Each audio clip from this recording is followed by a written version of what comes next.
حنت معلت جن نرجع تتجراي تتعالى سبب يلا حيوات 100 عامته كخبر ودمنتاي يخبر أيكوننا نمني لهم نحن بحمشت عامة منقص غير كقدالو ودي بكايتون حزبي يولد كل شيء جرى مكران وعلو سال حزبي خمود أنا سمسي قربات ترفنا تعد ملنا شجري مستعمات سرعة مركالي مسمى نمسف شجري ولا نون از باهيز ميكنم جون بلاك أنا سيدي أمجد من أسماء غيره بصرتها بعيني رقم إزالة قلا سيلن معايا موتي تخيل ريساي زي سقبرن خم يرك على الله نيا أوردنوا ينيا بريزنت أدلهم كم عندنا غيركم حارسكم ما خيركم ناس هاي تمول سوالهم مالتي لا من كشابيا قبرنا يونم انقبروالن علق كلاش نامرتالن سنايبر نامرتالن نيرترا خطحس حنت تقيت كتباخن يولكان بحر بري بحكاو من قد يخلونا يخيليو لولاو زخونه ناي بحر مزبكساي مسل له ايو حاطياتي تباهيل بناي بيت كريستياننا اينغرن ايو الدنيا مسويت عند حدرن من تاكيت لو يهم لك دل مزيان تاعنا بس خمس بليل سلام تعنا هابلي كما اللهم كما يتقنيو كبرات فتوات تختاتلتي شدن رياكت سوان እግዚአብሔር መስገን انا بوغني እግዚአብሔር مسገን سلام አለኹ ንስኻትኩም ከም ዝኸማይ ከመተሉ ባዓል ሙሉ ተስፋይ ኣብ ስራሕኩም ኣሳልጦ ምስ ቤተሰብኩም ሰላምን ፍቅርን ሓጎስን ፍሳህን ደስታን የዝምነየልኩም ግን ቅድም ቀዳድም ሳብስክራይብ ላይክ ኮሜንት ሼር ምግባር ናታትኩም ስራሕ ማለት እዩ ሎም ዓንተ ዝተወለድኩም ሰባት ኣለኹም ኢኹም ናብዚ ዓለም እዚ ዝመጻኹም ማለት እዩ ጽቡቃት ደስ በሃልቲ እንኳዕ ብድሓን ናብዚ መሬት እዚ መጻኹ ክብለኩም እየ صلا بيلدما مالتيو هنص زخون رئيتوتات زنبوبولو ساعات وصيحلو مالتي نغيشا تسفاي شدن حاونا نسخاونا بتاز مصخلا معالتي نابز عالم انكو تولدكا نسخاس انكو عيترفكا طعم مسمع كي ترفنا طعمو مسمع كي ترفنا يلا لايك غيرات الليلا نغيشحتي مالتيو I really love such a wonderful positive and motivational comment نعيسي بقى صبق زخونو كومنت مالتيو طعم سلازاربيك نسا طعمت سلازاربيا بقى طعم سلازاربيا خو مريتي بقى استير سامو 415 ፍጹም ዝበዝሑ ንሓመዱ ዩዝስ ካባኻ ዝነኣሱ ናብ ኣገልግሎት ዘይከዱ እዮም ግን ነዚ ህዝቦም ይቃለሱ ኣለው ኢሪትግራይ አር ብራዘርስ ዊ ኤሪትሪያንስ always help ኢላትና ማለት ስለዚ ኩሉ ግዜ ክንሕግዞም ኢና መናእሰይ ስለዝኾኑ ያትብለና ዘላ ማለት ትክክል ንሕና ሓዋቲና ፍጹም ከኣባ ኣውርኡ ማለት እዩ ዓብይ እዩ ነይሩ ከም ተዋሃቡ ዕድልውን ኣብ ቅድሚ ዝጽዋዕ ናይ ስነ ጥበብ ቦታ ማይክሮፎን ሒዝካ ትስማዓሉ ቦታ ስለዝኾነ ድምፃዊ ኮይኑ كحجز قال يزقبو نير مالتيو حدا سيلوم تايبال من يمو مرح يلك هتصوع تسفاب زيو اللي قال سمونت اخذ ساتف قال زول سيلوم عليت زي يكونوا وقعتات يزاربتيو محزنيو زبيب عقباي مشكلو ترحق زي كفوق ملك ماني انت لمن كون يخو نفصم كاي يخون زبيب حافتي مالتي منالبات تكبار ندحر اخوي نمبرك ملكو عقا صبوي حراي بزخونه كلكم مالتيو يقنيل بتعم يزمسكنكم بتعم ختمسكنو خا ازغبا سلازخونه مالتي انا لهم عند فيديوهات لما حيزكم نقعد حنمص Welcome to Shidden Reacts 1 أبناء لهم عند فيديوهات ندرخوهم علالات جويتاي كونكون يلكو قداي برازيل بس يحل سكنتاي أمونغو زقل عنك تطويلو سعادة سبر له آمين ترديكي ها سعادة سب هذا جويتايو كلاي دما ندبو صاري نو جويتاي كونكون يلانا سلا جويتا قدفيو منفس قدوس برازيل تبهال تصاوت بملوم زنبر يريني سمعخنا لخ كاوم حدا خوصن كلخ وحدا بروفيسور سمعني كاكاي يبلال زين عين خاند تخفتزو كاكاي خطري انا كن روبرتو زبال سبتفتي بروفيسور Abu Professor. You are too much. You are forensic. You are prophet. You are AKA Bazooka. ብዝኾነ ካካ ዝበሃል ትፈልጥ ገለለ ትፈልጢ ገለገለ ዝበሃል ነገር ንመብዛሕትኦም ሕጂ ናይ ሰብ ሃይማኖት ብትንኻፍ ወይ ከዓ ምስ ሃይማኖታት ማለት እዩ ናብ ዝኾነ ላዕልን ታሕትን ምእታው ኣድላየ ኣይኮ ማለት ከም ድሌቶም ንኸምልኹ ከም ድሌቶም ንኽዛረቡ ነፃነት ተዋሂቦም እዩ መንፈስ ቅዱስ ትንቢት ይገልጽ እዩ ንኻልኦት ሰባት ከዓ ክንበዩ ናይ ትንቢት ዓቕሚ ይገልጹ ነቢይ ንሕና ብልሙደ ፀዋውዑ ፃፀይና ንብሎ ማለት እዩ ነዚ ሓውና ከዓ ሂብዎ ድዩ መንፈስ ቅዱስ ዲገሊጹ ለይገለጸሉን ብዓይኒ ሰብ ብስጋ ኮይንካ ክትምኖን ወይ ከዓ ክትምርምሮን ኣይትኽእልን ኢኻ ግን ምናልባት ሓደ ግዜ ታይ ዝብል ዘረባሎ ማለት እዩ ሸኩልና ምእንታን ከይንፈርዳ ኢና ንገድፎም ቶም ነገራት እምበር ካብ ፍሬኦም ርኢኹም ተግባሮም ክትፈልጥዎም ኢኹም ያ ነይረታ ዘረባ ማለት ተን ኣባጊዕን ዓይ ሰምዓኒ እንዲት ዘረባ ካብ ፍሬኦም ርኢኹም ትፈርድዎም ኢኹም ፍረ ኣምላኽ ትንቢት ኣምላኽ ሞር ወይ ከዓ ኣምላኽ ኩለንትንኡ ማለት እዩ ኣምላኽ ዝዛረቦ ኣቐዲሙ ዝዛረቦ እቲ ዓብዪ ጎል ወይታና መድሓኒትና ኣምላኽና ኢየሱስ ክርስቶስ ማለት እዩ ንዓና ንክርስቲያን ከም ዘውግዕና ወይ ከዓ ከም ዝነገረና እንድሕር ዳ ኮይኑ ብመፅሓፍ ተቢልናና ዝንገረና ንሕና ኪንዮት ዘሎ ዓለም እዚ ክንዛረብ ከም ዘለና እዩ መብዛሕትኡ ግዜ ብዛዕባ ዝብላዕ ብዛዕባ ስተ ብዛዕባ ቆፎ ብዛዕባ መቐመጢ እኽሊ ገለገለ ይነበረ ሕሉፍ ሓሊፉኻ ብዛዕባ ኩዕሶ እውን ክመፅኡ ኢልና ንሕና የተነገርና ነርና ግን እቲ ዘመን ሎም ስለ ዝኾነ ምናልባት ጉዳይ ብራዚል ፀዋታ ኩዕሶ ክኾን ይኽእል ገለገለ ወዲ ክዝብል ንሓንቲ ጓል ኣንስተይቲ ንኣምላኽ ዘሕጉሶ ትንቢት ዶ ይመስሉ ብወገንኩ ኣነ እኳ ሕቶ እዩ ዝኾነኒ ኣይዶኖው ኣብ ናይ ሰባት እምነት ኣቲኻ ኮስችን ገበሩ ክትብሎም ዘይሸገረካ ስለ ዝኾነ እየ እምበር ናይ ኣምላኽ ጉዳይ ሲ ከምዚ ንወዲ ከምዚ ንእሽትለይ ኣይወረደን መንቅኑ ዓለስ ዋላ ምፅኹም ለይኮ ስልጣን ባህል ቆልዓ ከምዚ ኢሉ ኣብ ግዜ ጾም ሰብኣይ ምስ ሰበይቲ ምስ ሰብኣይ ርክብ ተዳፈፂሞም ርክሰት እዩ ሓጢኣት እዩ ማለት ኣይኮነን እዚ ንሓዞ ኣብ ግዜ ጾም ሰብኣይን ሰበይትን ሕጂ ሓዝዋ ኣብ ግዜ ጾም ሰብኣይን ሰበይትን ስጋዊ ርክብ እንተፈፂሞም ሓጢኣት እዩ ተባሂሉ ብናይ ቤተ ክርስቲያንና ኣይንገርን እዩ 4 ነጥቢ ኣብይ ናይ መጽሓፍ ሕጂ ስልጣን ሕጂ ሓድሽ መርዓዊ ስለ ዝኾነ ሰበይቲ ጥራይ ስለ ትረኣዮ ጾም ኣይረኣይን ግድን ሰበይቲ እንዳሓደረ ንምንታይ ከይትብሎ ይኹን ዝለኩም ደልመ ዚያነታት ታነገስት ከምዚ ብል የለን ዚያነት ታነገስት በሃል ናይ ጾም ናይ ስርዓት ቤተ ክርስቲያን እዚኣ ብምልእታ ማለት እዩ ከባቢ 500 ገጽ ኣለዋ ኣብዚኣ ከማት ፅሕፍ የለን ስለዚ ንሱ ግረፎ እንደዚ ስልጣን ኢሉ ኣይሉ ይኮነን ትርጉሙ ስልጣን ኮነ መንበር ፓትርያርክ ጸሓፊ ወይ ድማ ናይ ክርስትና ፍልጦ ዘሎ ይኮነን ስለ ብስምዒት ተበጊስ ዝኸይድ እምበር ኣብዞም ክልቲኦም ኣሕዋት ዘላ ጉዳይ ኣብ መንጎ ስልጣንን ኣብ መንጎ ዲያቆን ኤፍሬምን ዘላ ጉዳይ እንድያ ተዋግዒ ሓደ ሰብ ኣብ እዋን ጾም ጓልን ወድንሲ ጾታዊ ርክብ ክገብሩ ይኽእሉ ዶ ብትሕቶ ማለት ዘይግበርለን ክልተ ጾማት ኣለዋ ሓንቲ ናይ ጎይታ ጾም እያ ትበሃል ምናልባት ጾም 4 ይኮነት ኣይተርፍን ካልእቲ ድማ ዓረብ ረቡዕ ፈፂሙ ዘይግበርለን ሕጂ ንኣብነት መብዛሕትኦም ሒዞሞ ዘለዎ መጽሓፍ ወይ ከዓ ሒዝዎ ዘሎ ሓደ ፍታ ነገስቲ ዝኸውን ሓደ አንቀጸ ንስሓ ዝበሃለሉ መጽሓፍ እዮም ሒዞም ከራኸሩ ማለት እዩ ከራኸሩ ተሎ ርግፀኛ እየ ክልቲኦም ዝረኽብሉ ጉዳይ የለን ምናልባት ኣብ ናይ ጾም ሰዓት ፈፂሙ ዘይፍ ወይ ከዓ ክልኩሉ ወይ ከዓ ወይለኻ ተባሂሉ ዝተጻሕፈሉ ሕማማት ይበሃል ጾም 4 ምስ ተወድእ መወዳእታ ዘሎ ቅድሚ ትንሳኤ ዘላ ሓደ ሰሙን ፈፂምካ ማለት ዝተኸልከለ ወይ ከዓ ሽዑ ጾታዊ ርክብ ገለ ዝገበረስ ወይልኡ ተባሂሉ ዝተጻሕፈ ብቋንቋ ግዕዝ ኣብኡ እዩ ዘሎ ዝተረፈ ካሊእ መዓልቲ ንሕና ጥሉቕ ዝኾነ ኣፍልጦ ዋላ ይሃለወና ማለት እዩ ዓርበ ረቡዕ ናይ ጎይታ ጾም ዝበሃል ነገር ዋላ ከም ቪድዮውን ካብ ብዙሓት መምህራን ሰማዕና እዩ ተዘይ ኮይኑ ግን ጓልን ወድን ብባህሊ ወለድና እኳ ተሪእናያ ምናልባት ንሳቶም ፍልሰታ እዮም ንስሓ ዝኣትው ነይሮም መብዛሕትኡ ግዜ ሕፅኖት ዝካየድ ጾም 4 ነይሩ ቀደም ጾም 4 ይካየድ እዩ ንምንታይ ሓደ መርዓውን ዕረኽቱን በቲ ናይ ጎይታና መድሓኒና ኢየሱስ ክርስቶስ ምሳሌ ስለ ዝኾነ ዝተገብረ ማለት እዩ መርዓዊ ምስኦም እንተሎ ጾመ ይግባእን ስለ ዝተባሃለ ንሃዋርያት ተባሂሉ ንሳቶ እሱ ከዓ ዘመነ መርዑኡ እንተሎ ኣይፀውምን እዩ ጾም 4 ማለት እዩ ጾም 4 ይጾመን ማለት ግን ፍልሰት ሕማማት ይቕፅለሉ ማለት ኣይኮነን ፈፂሞም ሕጂ ዘውግዑ ዘሎ ክልቲኦም እዮም ጸሓፊ ፓትርያርክ ስለ ዝኾነ ኣይኮነን ኣየናይ ጸሓፊ ናይ ፓትርያርክ ነይሩ ኣየናይ ፓትርያርክ ነይሩ ዋላ ኢቭን ፓትርያርክ ንባዕሎም ኣፍሉጥ ሃይማኖት ኣይኮነን ካብ ኩሉ ሰብ ወይ ከዓ ካብ ሲኖዶስ ንላዕሊ ኣፍሉጥ ሃይማኖት ኣይኮነን ዘሎ ሰባት ክርዳእኩም ዝግባእ ሓደ ፓትርያርክ ሹመትን ስልጣንን ብዝበለፀ እዩ ዘለዎ ማለት እዩ እዚ ማለት ካልኦት ጳጳሳትን ክሾሙን ቅብኣትን ክቐብኡን እምበር ፍልጠት ስለ ዘለዎም ፓትርያርክ ኮይኑ ማለት ኣይኮነን ብትሕቲኦም ዘሎ ሰብ ልዕሊኦም ክፈልጥ ኢቭን ጀማሪ ዲያቆን ንባዕሉ ዝለዓለ ኣፍልጦ ልዕሊ ፓትርያርክ ክህልዎ ይኽእል ብዛዕባ መፅሕፍትን ብዛዕባ ናይ ቀኖና ናይ ዶግማቲዝምን ማለት ስለዚ ኣብዚ ጉዳይ እዚ ክልቲኦም ብዙሕ ኣፍልጦ ከምዚ የብሎም እዩ ለስጎ ውድብ ካይቶን ህዝቢ ይወሉ ህዝቢ ንሕውዶ ይሉ ብዛዕባ ህዝቢ ንቃለስ ይወሉ ሰብ ውድብ ሰዓት ውድብ ትብል ዘላለም ውድብና ናንነበር ህዝቢ ባይታ ንሕዞ ህዝባ ንትካል ዝኩላ ህይወት ሓሊፍ ዝኩላ ንብረት ባዲምስ ህዝቢ ከይንብል ውድብ ማ ካብ 2-3 መዓልቲ ውድብ ዳ ኮነ ዝበሃል ግን ንምንታይ እዩ እዚኣ ኣደው ገበሩ መራሕትና ኢና ነኽብረኩም ከተማርሑና እንትኾኑ ካብ ምስብዝን ተጣወቑ ስለዚ ብኣኻትኩም ስንቂ ህዝቢ ናብ ዝኾነ ይኸደ ህዝቢ ናብ ዝኾነ የለ ናይ ትበሉ ህዝቢ በሉ እምበር ውድብ ኢልኩም ኣይተፅመሙና ህዝቢ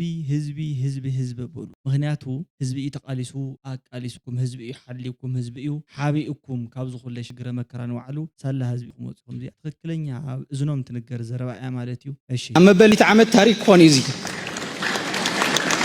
ሕወሓት 100 ዓመቱ ከኽብር እዩ ንምንታይ የኽብር ናይ ሓሳብ ልዕልና ደኣምን ውድብ ስለ ዝኾነ ሓሳባቱ በብግዚኡ ላማዕበለ ስለ ድመፅእ ታሪኩ ስለ ዳርየና 51 ኢልና 100 ጥራሕ ደይኮነስ ህዝቢ ትግራይ ድሕሪ ሕዚ ከይተዓፀፈ ናይ ሃፀይ ዮሃንስ ታሪክ ውድቀት ገጥምዎ እዩ ቲፒኤልኤፍ ውድቀት ኣይገጥመይ ካብ ዝብላዕሊ ፈተና ኣይገጥመይ ኤገነስቲ ዓለም ኣሸንፍ እዩ ሰራዊት ትግራይ ኣብ ዝወፅሕኖ ኤገነስቲ ዓለም ኣብዚኣ ዘሎ መንእሰይ ከዓ ማለት ንሕና መበል 100 ዓመት ከነኽብር ኢና እዩ ዝብል ሕጂ ፎከሱ እንታይ እንዳሰርሐና ኢና 100 ዓመት ክንበፅእ ማለት ሕማቕ እንዳተሰርሐ ድዩ ፅቡቕ እንዳተሰርሐ ድዩ ለሚዕና ዲና ደኺና ዲና ኣይኮነን ንሱ ፎከስ ገይርዎ ዘሎ ዝመንእሰይ ማለት እዩ ናይ ሓሳብ ልዕልና ስለ ዘለዎ ኢሉ ገሊፁ እንህልኩም ኣብ ቅድሚ ኣምላኽ ሲ ማለት እዩ እዚኣስ ውዲ ሕወሓት ናይ ሓሳብ ልዕልና እንተዘህልዎስ ሕጂ በዚ ሰዓት ናይ ሓሳብ ዝተሓተ ሓሳብ እንተለዎ ምናልባት ሕጂ ማለት እዩ ብፍላይ ኣብዘን ዝሓለፋ 3 ዓመታት ገለን ዝተሓተ ሓሳብን መፍትሕን ካብ ዝነበሮም ሓደ ንሱ እዩ ነይሩ ማለት ናይ ሓሳብ ልዕልና ዝነበሮ ውድብ ኣይኮነን ናይ ቃልሲ ልዕልና ስለ ዝነበሮ ህዝብና ኢና ተዓዊትና እኮ በቃ ሓፀር ዜና እኮ እያ ናይ ሓሳብ ውድቀት ስለ ዝገጠሞማ ወዲቕና ነርና ታሕቲ ቆላታት ግዛዕ ምዛዓት ኣቲና ቃልሲ ግን ዝተዓወተ ናይ ቃልሲ ልዕልና ናይ ሓሞት ልዕልና ናይ ፅንዓት ልዕልና ናይ ጥንካረ መግለፂ ዘፈቕፍቕ ናይ ዘይምባል ናይ ሓድነት ልዕልና ካብ ህዝብና ስለ ዝነበረ ካበይ ናበይ ካብ ጫፍ ናብ ጫፍ ጀሚሩ ኩሉ ተቃሊሱሉ ማለት እዩ ዝብል ናይ ሓሳብ ልዕልና ውድብ ተዝህልዋሲ ብተዋጊእና ክነብቅዕ ከለና መወዳእታ ደብረሲና ክትበፅሕ ትብል ከላ እኳ እያ ፖለቲካዊ ፅላእት እዩ ነርና ፅልእናስና ናይ ፖለቲካ ጉዳይ ስለዚ ፖለቲካዊ መፍትሒ ክህሉ ኣለዎ ኢላ መግለፂ ሂባ እዚ ናይ ሓሳብ ልዕልና ኣበይ ዝነበርካ ኢኻ ንስኻ ሕጂ ከዓ ካሊእ መንጨብጨብ ወሲኾምልና ናይ ሓሳብ ልዕልና እስኪ ፅቡቅ ይኹነልካ ናይ ሓሳብ ልዕልና ይሃልዎም ይኹነልካ ንዓኻ እምበር ንዓይ የብሎምን ብስሩ ሕጂ ኣይነበሮምን ምናልባት ሕጂ ተምፅኦሞ ክንርኢ ናይ ሓሳብ ልዕልና ስለ ዘለዎም 100 ዓመት ኣይኮንና ንምነ የሎም ንሕና በብ 5 ዓመት መንግስቲ ቅየር ክኽእል ኣሎ ወዲ እዛሲት በብ 5 ዓመት በቃ ካልኦት ዝመርሑ ዋላ ስርዓት ባዕሉ ይቀየር ግን ካልኦት ዝመርሑ ኣናእሽተይ መናእሰይ ይኹኑ ካልኦት ተተኪ ሓይሊ የለን በብ 5 ከምያ ዝብል ሬጉላር ኤንድ ፔሪዮዲክ ኢሌክሽን እዩ ዝብል 5 ዓመት እንድሕር ደኣ 5 ግዜ መሪፅካ መንግስቲ ንሱ ባዕሉ ቶም ሰባት ንሶም ባዕሎም እንተኮይኖም ንምንታይ የለካ ዋይ ሴክሬት ባሉ ንምንታይ ምምራፅ የለካ ንምንታይ ወረቐት ምውሳድ የለካ ታእቲካ ምፍራም የለካ ታእቲካ ኦቶሪቲ ናብ ካልኦት ሰባት ናይ ምሃብ ምክንያቱ ንሶም እዮም ኦሬዲ ቲብካይ ምሃ ቅድሚ ሕጂ መማረፂ ሓሳብ እዚ ይብሉ 100 ዓመት ይብለካ ኣኽብር 100 ዓመት ናይ አባሓጎይ ተስካር 100 ዓመት የተኸብር ቀላዲ እኛ አውርደነዋል የኛ ፕሬዝዳንት አይደለም ይቀየሩ ያልናቸውን ቀይረናል ይሄ በግልጽ የታወጀ ነገር ስለሆነ ማለት ነው ነገር ግን ፕሬዝዳንት ለመቀየር ብቻችንን መተካት አንችልም ማውረድ አይወክለንም ማለት እንችላለን ሌላ ፕሬዝዳንት መተካት ካለብን ግን ከፌደራል መንግስት ጋር ነው መነጋገር ያለብን ሶ ፌደራል መንግስትም እኛ ፕሬዝዳንት ሊሆን አይችልም ብለን ያቀረብነው ነገር ተቀብሎ ተግባራዊ ያላደረገ ፌደራል መንግስት ማለት ነው ግዚያው አስተዳደር የተቆጣጠሩ ኃይልም ቢሆን አለቅም ነው ያለው አለቅም ማንን ወክሎ ነው ዚያ ማን ወክሎ ስለዚህ በዛ ጉዳይ እዚኣ እዛ ሰበይቲ ትክክል እያ ማለት እዩ መብዛሕትኦም ምሁራት እንታይ እሚሎም እቲ ስምምዕ ግዝያዊ ምሕዳር ኣብ ምጥያሽ ክልቲኦም እዮም ንኣብነት ብጉዳይ ማእኸላይ መንግስቲ ኣይቀበልን እየ እንተይሉ ካልእ ሰብ ናይ ምምራፅን ናይ ምውካልን ግዴታ ኣለዎም ንሳቶም ከዓ ትሕጂ ዘሎ ኣይኸውን እንተይሎም ኣውሪዶም ካልእ ሰብ ናይ ምሾም መሰለ እቲ ጉዳይ እዚ ዝኾነሉ ምክንያት እንታይ እዩ እቲ ባይንዲንግ ኣግሪመንት ወይ ከዓ ናይ ክልቲኦም ስምምዕ ትሕጂ ዘሎ ግዝያዊ ምሕዳር እቲ ዘሎ ማእኸላይ መንግስቲ እቲ ዘሎ ሕጂ ውድብ ሕወሓት ማለት እዩ ሰለስቲኦም ተስማዕሚዑ ዝገበርዎ ነገር እዩ ነይሩ ሕጂ ግዝያዊ መሰጋገር መንግስቲ ማእኸላይ መንግስቲ ምስ ውድብ ሕወሓት ብምዝታይ ወይ ከዓ ብምዝርራብ ይሾይሙ ስለዚ መጀመርያ ዶክተር ደብረጽዮን ሾይሞም ነይሮም አይደልን ስለ ዝበለ አይደልን ኢሉስ ካልእ ሾይሞም ሂቦም መን ውድብ ሕወሓት ስለዚ መን ከውርዶ ይኽእል ባዕሎም ቶም ሾምቲ እሱ ኦብቪየስሊ ግልጽ ኢሉ ብዙሓት ምሁራን ዘውግዑሉን ብዙሓት ከዓ ብሓሳብ ደረጃ ዝተስማዕምዑሉን ነገር እዩ ማለት እዩ ኣይወረድን ተወረዲ ካገለገለ ዝበሃል ነገር ኣብዚ መከራኸሪ ነጥብ የለን ኣነ ናትና ሕቶ ንሱ ይኮነ ወረደ ጌታ ወረዳ ንዓና ምንም ዝፈይዶ ፍሉይ ለውጥ ዘምፅኦ ወይ ንስኻትኩም ኣብ ስልጣን ቀጽልኩም ድሕሪኡ ካልእ ሰብ ሸይምኩም ትፈጥርዎ ተኣምር ስለ ዝነበረኩም እቲ ጉዳይ ናትና ዝኒሄ ማለት እዩ ምድጃ ቀያይርኩም ዝጥዕም ፀብሒ ስለዚ የለ ስትራቴጂ የብሉን እዩ ፕላን የውፀን ይገለ ካብትሉ ናታትኩም ፕላን ንባዕልኩም ስለዚ የውፃኹም ኣብ 3 ዓመት ውሽጢ ድማ ዝወፀ ፕላን ንድሓር ዝምልስ ቪሽየስ ሰርክል ስለ ዝነበረ ንህዝቢ ትግራይ በቃ ዝወደቀ እዩ ዋላ ካብ መጀመርያ ተጣይሻ ግዝያዊ መንግስቲ ዝነበረ ናብ ፕሪቶሪያ ቅድሚ ምኻድ ክግበር ዝነበረ ህዝባዊ ዋዕላታት ቦትሽዕ ግዜ ዋላ ይፍቀድ ግን ብዝተኻእለ መጠን ስቴክ ሆልደራታት ኣኻኺብካ ሓሳብ ተቐቢልካ ናይ ምኻድ ስራሕቲ ሓሊፍኩሞ ስለ ዝኾንኩም ሕጂ ዝሓለፍኩሞ ከም እንደ ነገሩ ጌርኩም ሓሪስኩም መኸይድኩም ናብ ፀሃይ ትመለሱ ኣለኹም ማለት እዩ ተመለስ ያ ሕጂ ተመለስ ያ ምኑ ለውጥ የብላ ትክክል ያ ነራ ናይ መብዛሕትኦም ሰባት ቦትሽዕ ግዜ ተኣኪብካ ምኻድ ተኣኪብካ ክብል ከለኹ ሓሳብ ሒዝካ ምኻድ ማለት እዚኦም ከዓ ነዛ ሓንቲ ዓዲሲ ክልተ ክመቕልዋ ነዛ ትግራይስ ክልተ ክገብርዋ ቁርባ ሓዝሩ ድዮም እዚኦም ምስራሕ እኮ እዩ ብፈርሕቶ ትኾኑ እሞ ነዞም ድነብዑ ደለዉ ማይ ገዲፎም ብሕቕዱ ነብዑ ደለዉ ንዓኣቶም ምመለስዎም ዓዶም ውዕል ቪተርያ ተፈሪሙ ክምለሱ ተባሂሉ ደይመልስዎም ንዕኦም እንታይ ክገብሩ እዮም ድንጋዳጎዱ ደለዉ ኮይኖም ስባሕንኮ ሞት ኣላ እኳ ኣነ ሰምሲ ቁርቢ ኣተርፈና ተዓድመለና ትክክል እያ ማለት እዩ ብዙሕ ኩላህና ተዓድመ የላን እንድያ ተነድየና ብግርህነት እየን ዘረድኦ ዘለዋ ብዓይኒ ፖለቲካ ይኮናን ብዓይኒ ናተን ኣረዳድኣየን ዝህይስኦ ዘለዋ ትክክል እየን ማለት እዩ ንሕና ተዓድሜና ንእሽለ ስለ ዝኾነ ኢንተግሪቲ ወይ ከዓ ተቐንዕና ኦነስቲ ካብቲ ማሕበረሰብና እንድሕር ዳኣ ዝቕዳሕ ኮይኑ ናይ ብሓቂ ድማ ተቐንዕና ክቅዳሕ ስለ ዘለዎ እቶም መራሕትና እውን ከምቲ ዝወፅሉ ማሕበረሰብ ቅንዕና እውን ክህልዎ ክኽእል ኣለዎ ስምምዓት ኣብ መፍራስ ወይ ከዓ ኣብ ልዕሊ ስምምዓት ማለት እዩ ካሊእ ዘይተወጠነ ኣጀንዳ ምምፃእ ኣይኮነን ክሰርሑ ባይዘወይ ንመብዛሕትኦም ሰባት እዚ እንታይ ዝመስሎም ኣሎ ስምምዕ እንትበሃል ተሎ ብመሰኻኽር ፀደቐ ነገር ኮይ ስምምዕ ማለት ካብ ባህልና ዝመፀ እዩ ካብ ባህሊ ወለድና ክልተ ሽማግለታት ይኾኑ እሞ 3 ሽማግለታት 4 ሽማግለታት ተኣኪቦም 3 መሰኻኽር ገይሮም ዘፅንዕዎ ነገር ብ3 ፀንዕ ነገር ፅኑዕ ስለ ዝነበረ ነዊሕ እዋን ይቕፅል ነይሩ ብደረጃ ስምምዕ ናይ ክልተ ሃገራት እውን ድሕር ዳኣ ሪኢኻዮ ማለት እዩ ኣብ ጉዳይ ዲፕሎማሲ ተመሳሳሊ ስራሕ ይሰርሓ ነይረን ማለት እዩ ወይ ከዓ ተመሳሳሊ ፍፃመ ይፍፅማ ነይረን ከምኡ ዓይነት ካልኦት ሃገራት መሰኻኽር ገይረን ማለት እዩ ውዕል ይፈራረማ ብዛዕባ ዝኾነ ኩሉ ነገር ማለት እዩ ዝተለቃቅሕኦ መልሲ ዝምልስኦ ዝወሃብኦ ዝልቅሕኦ ሕጂ እውን ዝተሓጋገዝኦ ነገራት ማለት እዩ ኣብዚ ምፍራስ ዝበሃል ነገር እንድሕር መፅኡ ግን ማንም ባይንዲንግ ኣግሪመንት ዝበሃል ኣብዚ ዓለም እዚ እኮ የለ ፀልና እስኪ ናብዚ መንእሰይ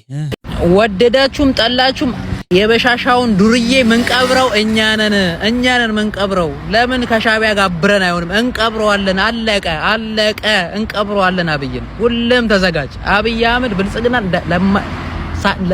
ለአንዴና ለመጨረሻ ጊዜ እንቀብረዋለን ባንዳ ያኔ እንታያያለን ምገባበት እናያለን ሰፋሪ ምናምን ምትል ባንዳ አሁን ቀኖቶለ እንታያያለን ከትግራይ ጀምሮ ያለ ባንዳ ስለዚህ ናይ ዝመሓዛና ፈኸራኻ ንዓብይን እሕና ኢና ነጥፍኦ ባዕልና ኢና ንቀትሎ ወይ ለኸ ባንዳ ክዳዕ ሽዑ ክንረኽበካ ኢና ክነሪእካ ኢና እዩ ዝብለና ዘሎ ማለት ሕጂ ኣብ ማእኸል ኢትዮጵያ ንዘለዎ ብምልኦም ካብዚ ጀሚሩ ዘሎ ካብ ትግራይ ጀሚርኩም ዘለኹም ባንዳታት እዩ ዝብለና ዘሎ ዘይንሱ ሕጂ ባንዳ ይክህልን ይርግፀኛ ወይ ዘተኳሲ ይነብር ይኸውን እንታይ ይፍለጥ ኦልዓ ኣብ ጫፍ ብልሒ እሺ ኣነ ሽግረይ ከማ ምስ ስርዓት ኤርትራ እምበር ምስ ወታደራት ናይ ኤርትራ ምስ ሰራዊት ኤርትራ ሽግር ዝበሃል የብለት ይሕዋተይ እዮም ሽግረይ ምስ ስርዓት ካሊ ወላ ሓንቲ ሽግር ኣነ ዝበልክዎ ኣነ ዝብላ ይተዓሰሉን እየ ሽግረይ ምስ ስርዓት ኤርትራ ምስ መንግስቲ ኤርትራ እምበር ምስ ህዝቢ ምስ ሰራዊት ኣይኮነን ሰራዊት ይሕዋተይ እንዲኦም እንታይ ሽግር ክህልወኒ ምስኦም ወታደር ኮ ሓወይ እንታይ ሽግር ክህልወኒ ምስኦም ዘይከውን ጋይስ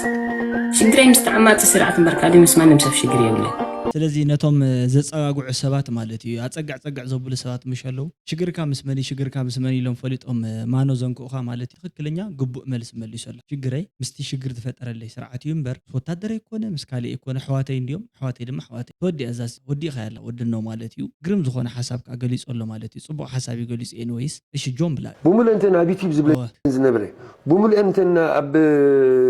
መራኸቢ ብዙሓት እንዳመፀ ዝገብረን ዝነበረ ብሙሉእን ترجمة ناب سول ميديا دليتنا ميديا نواتهم سيدين they say called by themselves بالجنة حمودو roughly translated ready for end doings had attacked the Eritrean festival in Holland Germany أبزلاتو نتشهدنا one of the top leaders of this terrorist act group is Johannes Abra known as by his nickname John Black أنا سيدي أمجد من أسماء غيره حرزان كان انتم بوليس اوفيسال سلس سيدمو دحري اكيد اتمات حراي سلازي بخال بهلاس انا وشت شروغلو እንዳወልኩ ብምጽናሕ ولا حنت ናይ ቃልስ ገለ አሚር ዘይፈልጥ ቀደሙንኩም አቀባል ቃል ገለ ነይረ ጸኒሕ ሕጂ ከአን ጆን ብላክ ማለት እዩ ከሳሲሰ ከምዚ ገረ ጠራኒ ይፈ ኣብ ሓጺሩ ማለት ጆን ብላክ ዳጅግና ነይሩ ولا ውሽጥ ዓዲ ቃልሲ ብዙሓት ዝመስከሩሉ ኢሎም بصرت بعيني رقم إزالة تقلاسا يلن ويش تعدون تقاليس يو أبدا جوز إنما مس سرعة مالت توائز تقاليس سلازي أنا زرد إن مالتي زي سو أيزي جوز كم زنا بريء جون بلاكس جوز كم سخونيز حتى أبعد تقاليس ينعد نخدحن أبدا قدمان تقاوم تقاليس أتاسع تكلا خللا ده لا دي تكلا خللا أنا عالم يتكلا خللا معايا موتو يتخيل ريساي زي سقبرن خم يجرا كلا خللا كنزب أنت كنزب ما أنت كتالني أجي نابزو بخدم تحاسبهم دقر اللي نبلك دكتور يبلك نتحسبي نفسهم يوم زتالو زلو أنا جن دقري بالله دكتور ما يبلن بدقري عبي أنا بدقري أنا يا بوي دقري أنا يا بوي دقري تغر عننا وده حرستاينه وده تلوه حرستاينه إما كيوم حصوت يفوتون يوم نرى ما بطل تطوي لهم يوم زارهم نرى تطو أو إلى مبزارة ونيرم حاسة يفلت نيرم يس بلوتي مالت ولدنا مالتي وحرصت مخانم نعنا بتحدوجن كرعتي نيرم مخنياتو تايز بلكا إخلع عمص أي ولع نيرم نعمص أي زخون يكون نجار مالتي إخلع ولعم كم تحجز سبز بدل زلوا مالتي ونيردات أخلع ولعن ساتمون نيردات أخلع ولعم زربش وسبين ورومن عمص تينورون عمص سوون دليت هين وروم زا صايكا ود حرصتي مخانم بتحدوجن دس بلكا جن كا نحرصتي مسقع قل أدلا يكون عندي حرد مقطع أنا أيتنكفون زبحل نجارون كل يوم نحمد حلو وشي أسمرادو بهقدفت حلو للزبن حالي اللي حمد حلو إريدرادو بهقدفت حلو للزبن حالي الله حمد حلو تدي أفيك حلو حمرادو بدرقت حلو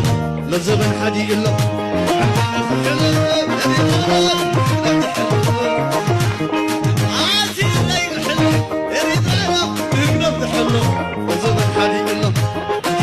حلو خمرانو بدرجته حلو زمن حالي إله نحمده حلو يريد رادو بدرجته حلو زمن حالي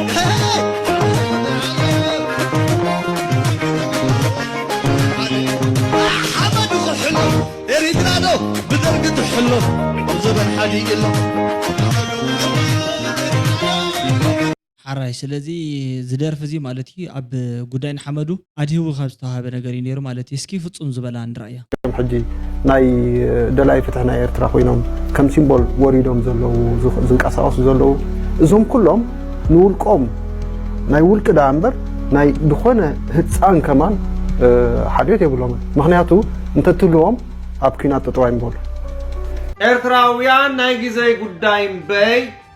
نيرترا حتحس حنت تقيت كتباخن يولكان سوق تلك يوم بعلم نمينهم اغرخا وديقهم نمينهم الحساب ጫማኻ ልሒሶም ክመፁ ኸኦም ኣማራፂ የብሎም እያ ናበይ ክኸዱ እንታይ ክበልዑ ሩዝ ክበልዑ ካብ የመን ካብ ስዑዲ ካብ ግብፂ እንጀራ ለሚድካ ጣፍ መዓር ጠስሚ ለሚድካ ናይ ኢትዮጵያ ናይ ትግራይ ናበይ ክትኸይድ ናበይ ወለፍ ዘለፍ ክትብል استراتيجي يا ابراهيم اذا سحقن زلو مالتي حاسون دي نيره روز كول علوهم روز اندحر مبلع لميدهم روز يوم كلهم دو وليسو እንደገና اندحر እንደ እንጀራ ለሚዶም ነይሮም ሩዝ ዘይልመደሉ ምክንያት የለን አይ አብሪሽ ምሁርና ኮይኒ አብሪሽ ታይዳ ክንገብር ማለት እዩ ጉዳይ አብሪሽውን ክንተንተና ይልና ሓጅና መጽና አብሪሽ ኢንተርቪው ገወረል ያደማ ወይስ ቃደኛ እንተ ኮይኑ ጀነራል አበበ ተክላይ ማለት እሺ ነበርካ ባሕሪ በሪ ብሕጋዊ መንገዲ ክህልውና ይኽእል እዩ ይግባእ ኢትዮጵያ ትባል ዓዲ እንዳልካት ትጽሕፍ ነርካ ኣኻ ሕዚ እዚ ብሕጋዊ መንገዲ ተዘይመፅኡ ብሓይሊ እንተመፅኡ ደስ ይብለካ እቲ ጽንዓት ግን ናበይ መሪሕኒ መሰል ኣለዋ እዩ ልኡላዊ ዝኾነ ናይ ባሕሪ መዘብክሳይ መሰል ኣለዋ እዩ ይበፅሑ ስኢሉ ሓደ ሓደ ፅሑፋት ዘይኮነስ ጽንዓት መሰረት ዝገበረ ቴሲስ እዩ መሰል ኣለዋ እዩ እሺ ሓራይ ፅቡቅ እዩ ጠቅላሊ ሚኒስተር አብይ አሕመድ በአምቦ ዘሆል ግቢው ካፓሲቲው ኢትዮጵያን ይመጥናል። ኢትዮጵያ እንደዚህ አይነት አቅም ሲኖራት ማየት በጣም ደስ ይላል። ክላሽ እናመርታለን፣ ስናይፐር እናመርታለን።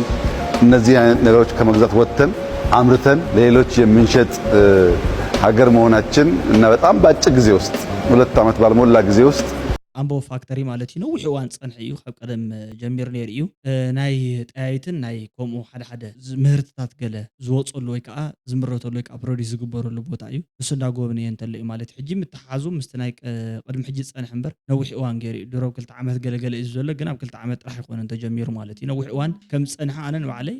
ከም ዘለና ፈሊጠ ይሰምዕ ነይረ ዋላ ብትምህርቲ እውን ኣምቦ ከባቢ መምረቲ ጠያይት ኣሎ ባህልስ ሰሚዕና ነርና ማለት ተይተጋግ ናይ ሎም ዓንቲ ቪድዮ ነዚ ዝመስል ክሳብ መወዳእታ መደብ ተኸታተልኩም ኣብ መወዳእታ ድማ ሃናፅ ዘበለ ርእቶ ስለትፅሕፉ ወይ ድማ ደስ ዝብል ርእቶ ስለትገድፉ ማለት እዩ ንኩልኩም ብጣዕሚ ገይረ ዘመስግነኩም ይቕንየለይ ክብለኩም እየ ዝደሊ ፀፅቡቕ ከስምዕና እውን ይምነ ለዋም ቅን ይኹነልካትኩም ርእቶታትኩም ሃቢኢኹም ነቶም ቪድዮታት እዚኣቶም ድማ እቲ ኣብ ታሕቲ ዘሎ ዘበለ ብሙሉእ ሳብስክራይብ ላይ ኮሜንት ሼር ግበሩሎም ለዋም ቅን ጉድ ላይት ንሕና ሕድርታ ሓዋተይ ማለት እዩ